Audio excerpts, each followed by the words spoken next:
upacara krobongan jangkep senajan to diulangi ngagem ngawan budhe ngadeni bumi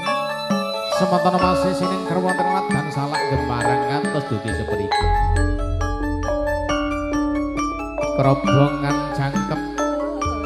kapurwan saking bobot timbang katitik uskepan jengkar saking sasar palenggan penyanipun bobot diran kadhereken garwa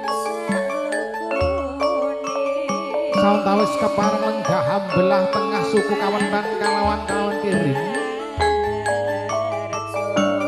putra temanten kakung kalenggah katusara kapara kanan putra temanten putri kalenggah katusara kapara kiri asta temibang pamidangan putra temanten kekalih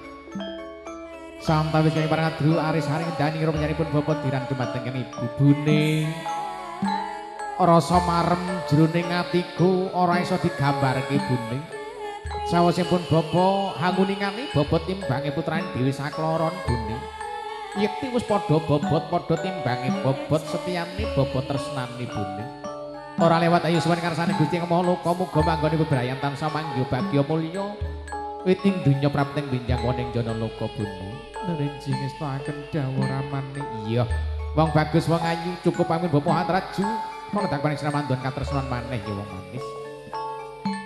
Adicara trajon yakti prane petong sinanggit senajan to juga putra priya gangga sawiji didi putra pribadi. Semantara jeneng parang kodatan banjine banjinadan bau leh pisih bau kapimi sadya kareng kosami.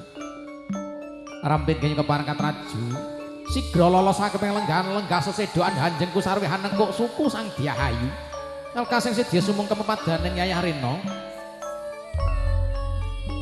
Semedya sumengkem pepadaning Kang Raka Kakang Mas kula ingkang garwa ngabdi ngaturaken pangabekti sandhep bebdu andika Kakang Mas wong ayu garwanipun Kakang Yayi Baya Manik Baya Inten usun tampa mangdara Kakang wong ayu ora liwat pangestunipun Kakang kebat tampan ana ya Mas sepira gedhe kalebu tamisi gedhe panguraning pun Kakang tumrap jeneng sira wong ayu kene dak kan siramu jajar sumanding marang pun Kakang Yayi